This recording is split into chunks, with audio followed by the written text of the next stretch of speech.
Hi, I'm James Nelson, Vice Chairman of Cushman & Wakefield, and I'm here to bring you the Nelson Report's video exclusive for September 2016.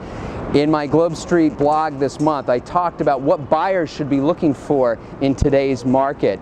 You know, over the last couple of years in a peak market, I get a lot of calls from buyers asking me, how do I preempt? They want to be the first one in and avoid that bid deadline and that competition. And you know, I typically advise sellers not to do that. Our typical marketing process usually runs about 4 to 6 weeks before you can get a dozen or so offers to really get a lay of the land. That being said, we still witnessed a lot of preempts where sellers said, okay, well, you know what, now's the time to take advantage of this. However, in today's marketplace, I think it might be a better idea to wait. Sometimes you don't want to be the first buyer, and it's better to be the last buyer when the seller is ready to transact. Behind me is a 70,000 square foot office building at 1012 East 33rd Street. We were out in the market for a couple months looking to get well into the $60 million range. The seller's aware of the marketplace and said, look, let's put an asking price on this of $58.5 million. And so now we're out there getting a lot of activity.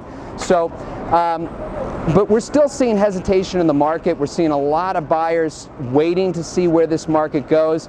We're seeing it overall in the markets as well. MSNBC just came out with a report that billionaires are sitting on a total of $1.7 trillion in cash. That's about 22% of their portfolios. That's pretty comparable, I would imagine, with a lot of our investors who are still waiting for opportunities, and the numbers are starting to show it. In Cushman & Wakefield's first half report for 2016, let me just read off some stats for you. There was $63 billion in sales. Now, that's still the second highest ever that we've tracked, but that represents a 28% decline from 2015. Meanwhile, the number of sales dropped 13% down to about 4,500.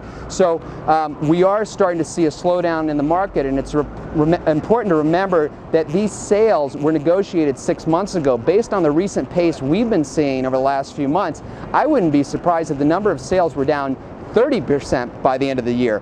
Some other interesting statistics, which is that for the pricing has actually gone up in 2016. For the first half of the year, pricing reached an all-time high of $560 a foot. That's a 15% increase over last year. In Manhattan, the average price per square foot is at $1,630 a foot. That is a 23% increase, although the reason behind that was a lot of peak retail sales that drove that number up.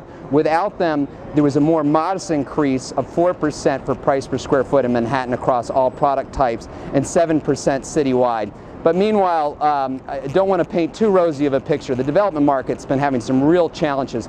The dollar volume in the first half of the year was down 50% from last year, so clearly some challenges out there in that segment, getting these deals financed and some concern about too much condo inventory. Retail's also been choppy. Really depends block by block where you are, and some of those availability rates are increasing over 20%. Imagine 1 out of every 5 stores being vacant now in such markets as Soho and even Times Square. So you really need to pick your spots carefully, but I wouldn't wait too long because you still want to lock in these historically low rates. That's it for this month. Thank you so much.